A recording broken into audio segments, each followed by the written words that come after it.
Good morning, everyone. Welcome to another edition of Growth Bites. I'm very happy to have you here. And there's a few good questions already in the list. First, I wanted to remind you that the intent of this event, right? These meetings are for you to ask questions, any questions. So somebody asked me whether the questions that she might have could be too basic. We spoke and I solved that question right on that call. Every question is valid. And all of the topics that we end up talking about have a lot of nuances and a lot of complications. So I would encourage you to be very confident, ask your questions. And I'm sincerely doing this to help and to try to offer value and to try to offer the benefit of my experience and save you some time and some headaches, if at all possible. That would be my intent. The other thing that I want to remind you about, so tomorrow, Wednesday, Thursday, and Friday, I'm going to have a live event that'll last 1 hour from 7 to 8 p.m. Eastern. The intent is to go through the 7 key principles that I believe every career strategy should have, that you should be hitting if you truly want to be promoted quickly and or accelerate your career and certainly access the fast track. So when, as you know, I was a Fortune 500 CFO, and I was in many, many more conversations that I want to remember in terms of the number over the years about who to promote. Why promote him or her faster? Why that person and not this other person? And essentially, over time, I boiled that down to a list of things that we're going to go over through the next 3 days, 1 hour each day, totally free.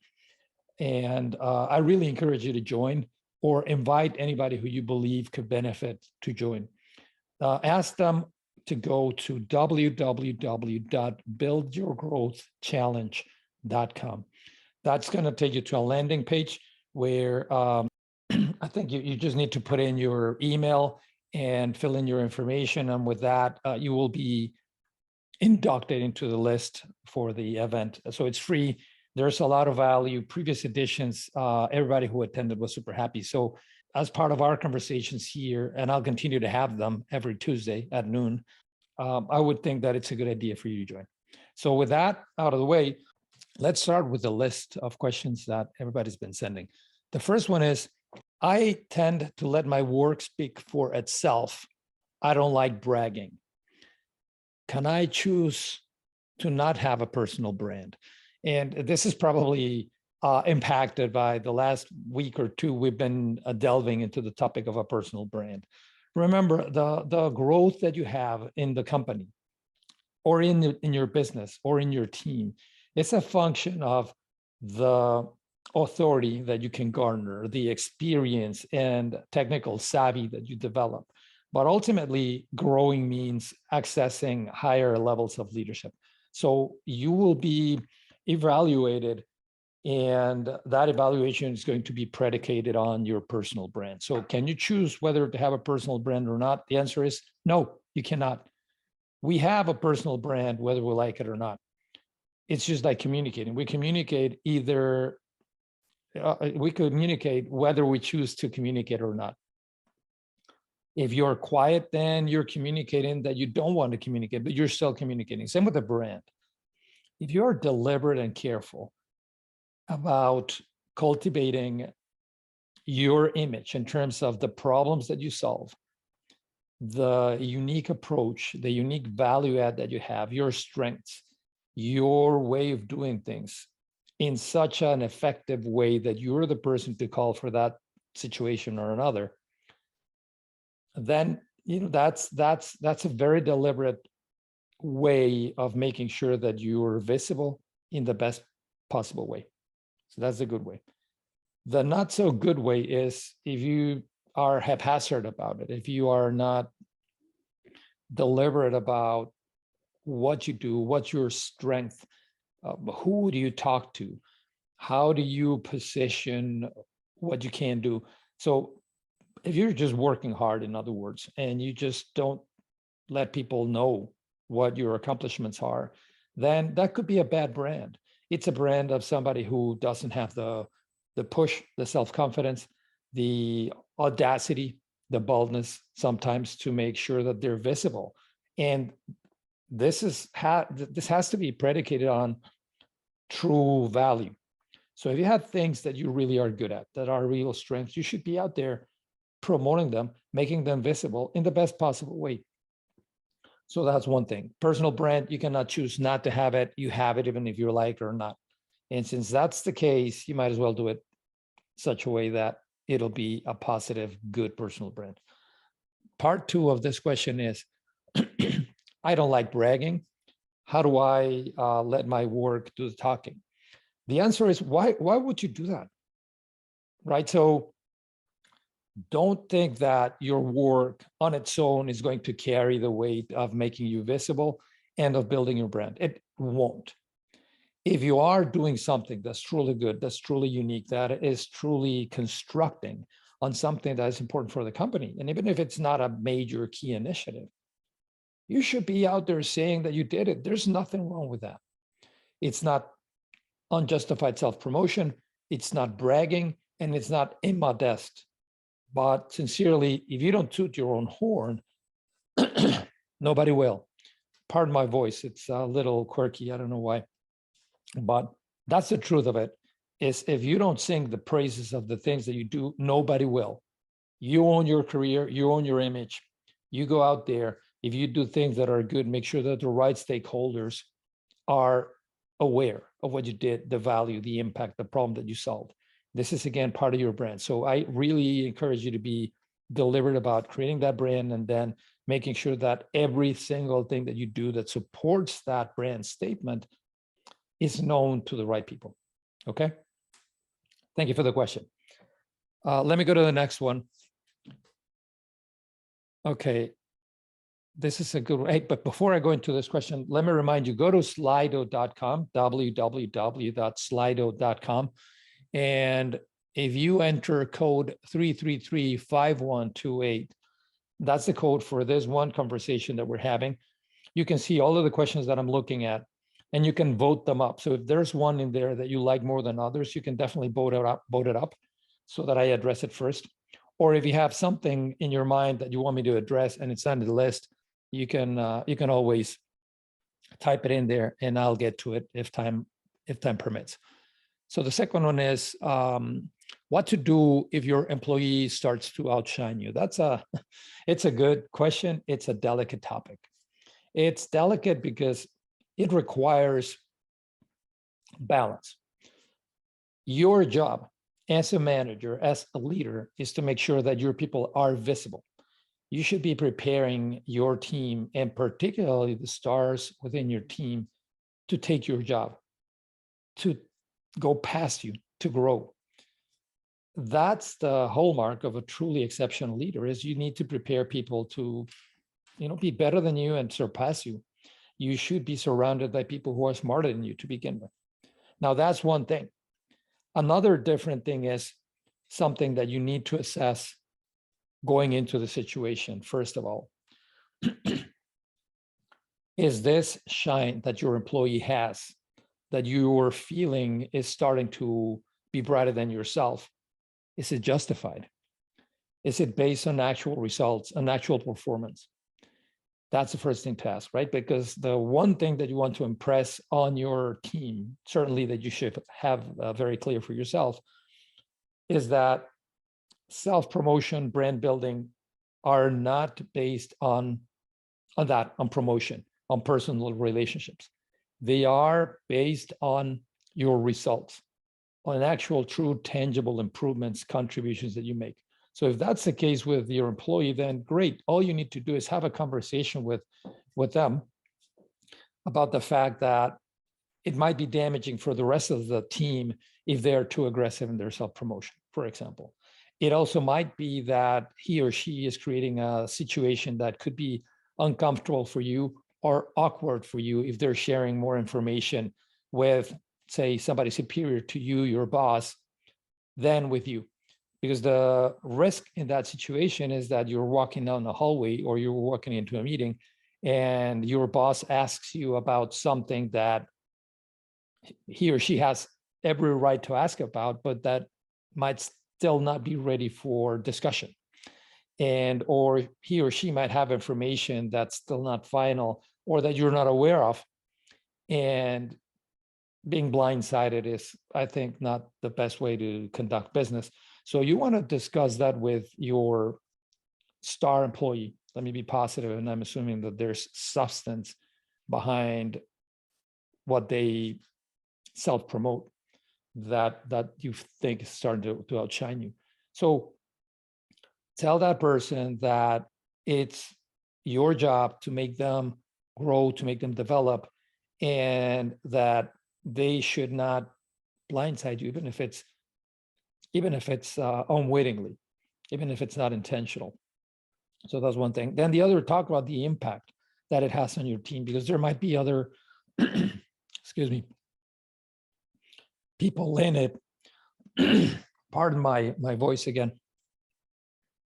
There might be other people in your team who can feel frustrated, distracted, irritated if they are also working hard, they are also having contributions, but they're not walking around the place and letting everybody know every single thing that they did.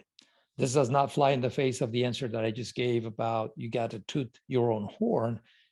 That's still the case. It just cannot be at the expense of the rest of the team. It cannot be at the expense of your reputation as a leader, and it can certainly not be seen as self-aggrandizement and as self-promotion that is blatant, because no matter how bright people are, seldom these things have an overall lasting positive effect.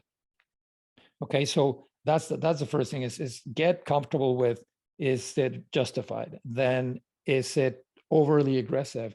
And is it done out of, unwittingly, inadvertently?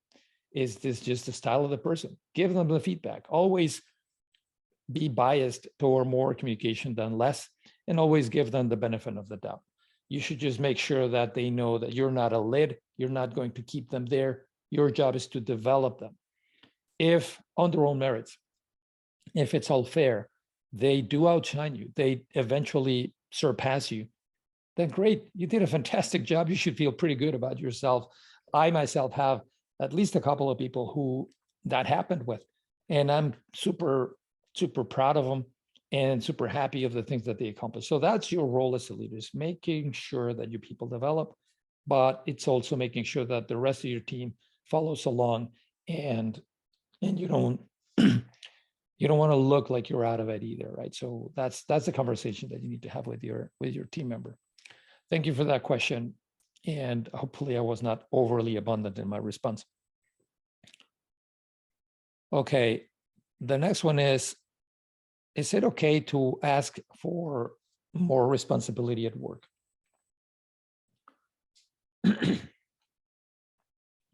For sure.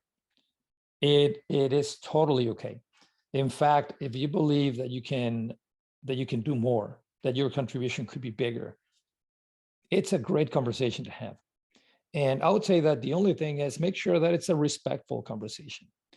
This is like the pushback that you might want to give your boss, right? So you need to prepare for that conversation. You cannot just walk into your supervisor's office and knock on the door and say, hey, I'm here to discuss my responsibilities. You need to give me more work, or what I'm doing is way too easy for me. Be respectful about it. Be deliberate. Plan your conversation. Make sure that you have sufficient data. Facts are your friends. What evidence do you have that your current responsibilities are not stretching you? Did you have an assignment? Did you over-deliver on our assignment? Can you show it with numbers? Can you show it with something that is tangible? It could be time. So, hey, you asked me to do this within a week. I brought it to you within 24 hours. Or it could be budget. You asked me to do something within my budget, and I did it 70% of the money that you gave me. I gave you 30% back. Or I used the other 30% for this other productive thing. It could be just the quality of the result, how much positive feedback you received. So those are things that you should be looking at, putting together, making sure they're visible in a very subjective way.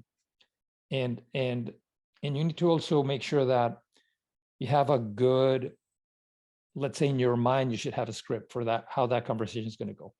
So again, I would advise against just improvising, walking into their office and demanding that you get a better job or a bigger job or more responsibilities.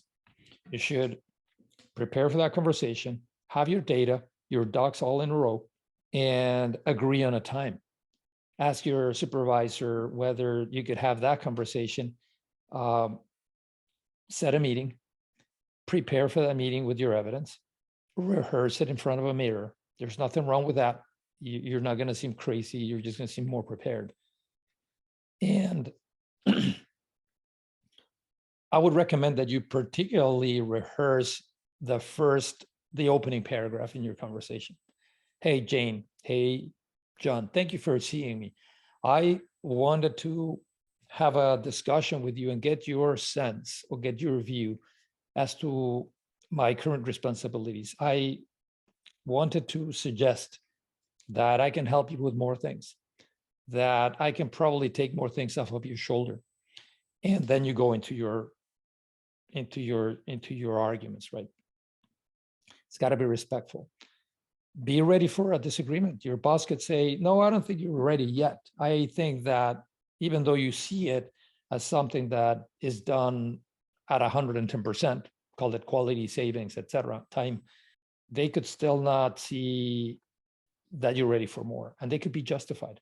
So go in there with an open mind, listen for the feedback, take it in, absorb it. Feedback is a gift. And make sure that at the very least, what'll have happened is your supervisor will know that you are eager to take on more. So even if they don't deem you ready right at that moment, you will still walk out with an improved image, because now they know that you're chomping at the bit. You want to do more, you want to do better, you want to do wider, broader things. And it's going to be noted.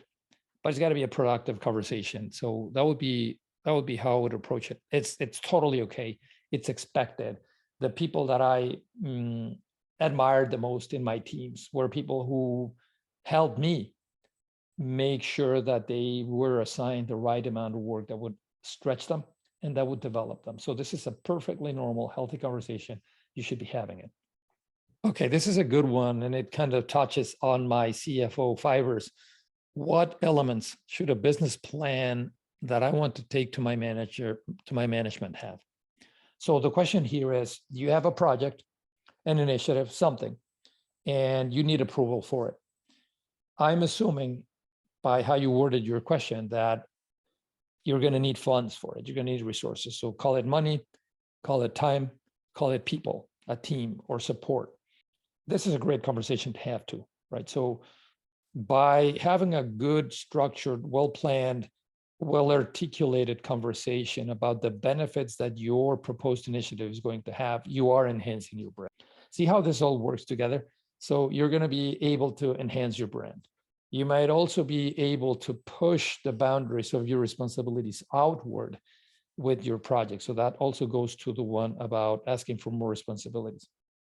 And you're showing your boss or the rest of the organization that you have a good head on your shoulders, that you're thinking things through, that you are evaluating what exactly you want to do, why, that it's aligned with the company's strategy, etc. So it's a great conversation to have. I said that it touches on my CFO fibers because one of the more important things, and I'll go into the elements, is going to be, why is it beneficial?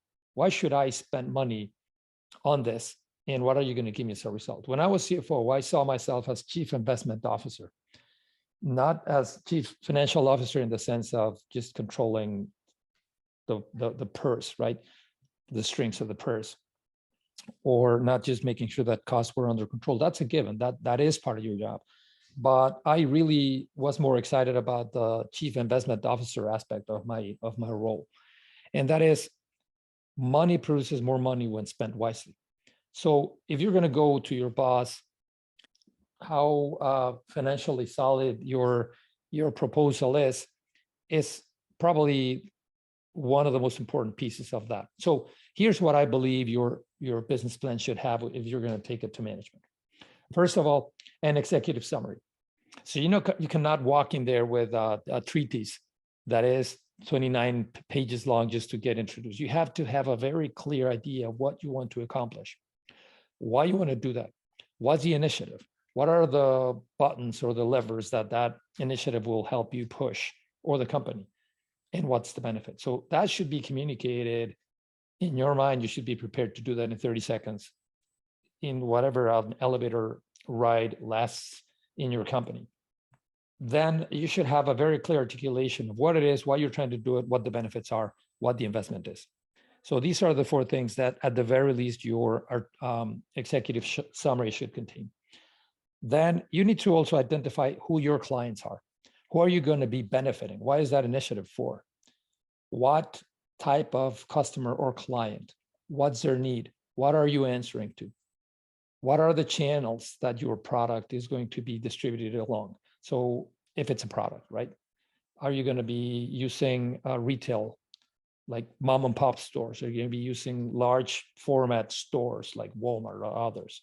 Are you going to use a TV network? What are the channels? How are you going to get that product service to its intended end user or customer? Who are your customers? Who's going to benefit from this?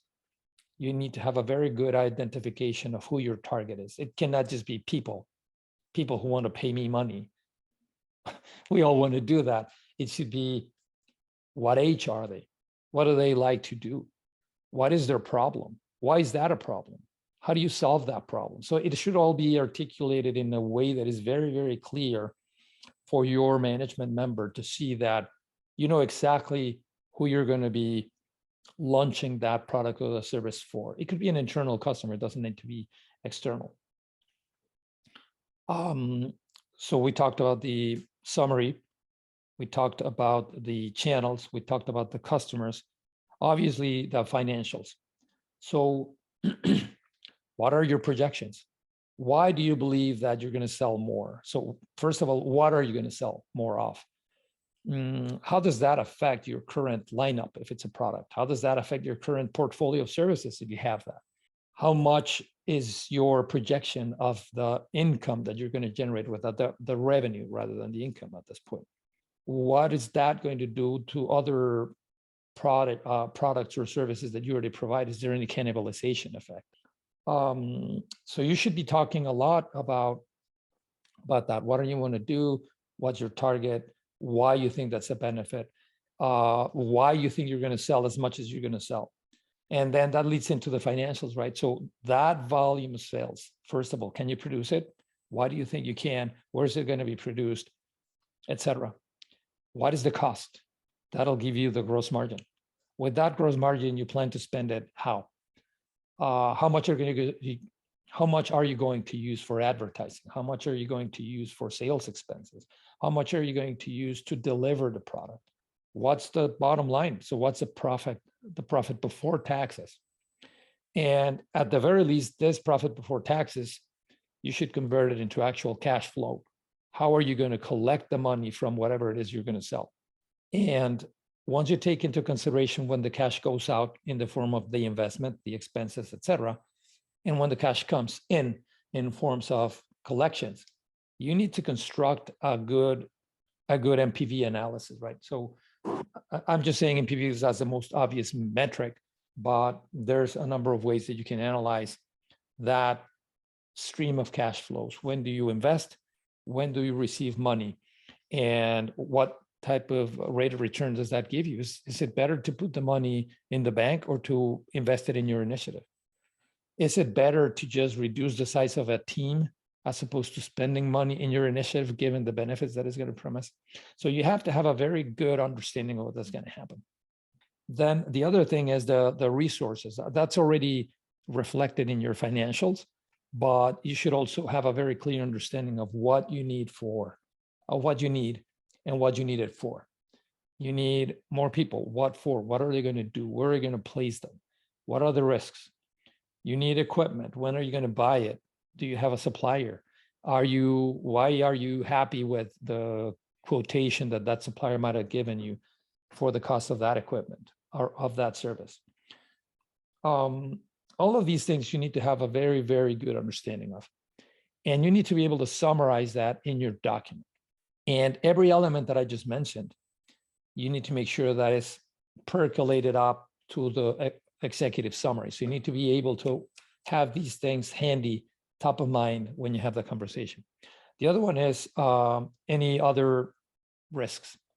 So is there any competitive reaction that you anticipate, and what risk does it bring with it? How are you going to handle that? Or there's no risk. Are you expanding the market? Are you creating a new market? Are you just taking share away from some competitor, and what are they going to do about it? So there's probably more, but these are the key things that you should be sure that your business plan has, because that's what is going to give your management the ability to discern whether you have a good case in your hands that they want to spend money on. Take it seriously. This is one of your best brand builders. So take it, treat it accordingly. Let me see if there's any other new question. No, I think that was it. So we managed to squeeze five questions in, and we still have 2 minutes to spare. So in those 2 minutes, and I will let you go as soon as we're done with this one here, is let me remind you again, your career is yours. Your development is yours. Your boss, your organization are there to help nurture it and to help you grow, but ultimately it's in your hands. So only by asking these questions to yourself, you don't need to ask me, right? But only by asking these questions to yourself are you going to grow. Make sure you're growing. Make sure you acquire the skills that you need. Join tomorrow's event, 7 to 8 p.m. Eastern, and www.buildyourgrowthchallenge.com. Totally free. We're going to go 1 hour each day, and we're going to create a map for the things that your career strategy should have for it to be what you aspire for it to be. Remember that I also just completed a fantastic conversation with a senior leader that has been a C-level executive in world-class corporations like AkzoNobel, like DSM, like Beckhardt, the world leader in wire products. And he took us through his experiences. When he was a kid, he started as a paper boy, and he got to be the chief procurement officer for these companies and continues to be very active in academia. A lot of learnings. There's a lot of insights. I really think that it would be a good idea for you to take a look at my page and go to that event. It's called Leaders Ledger, and I'm preparing for more, so keep your eyes open for that. With that, I really hope that you will join tomorrow. I'll see you there. And if not, then I will see you again for lunch next Tuesday for our next edition of Growth Bites, Lunch and Learn edition. God bless. Have a fantastic rest of the week, and I'll see you soon. Bye-bye.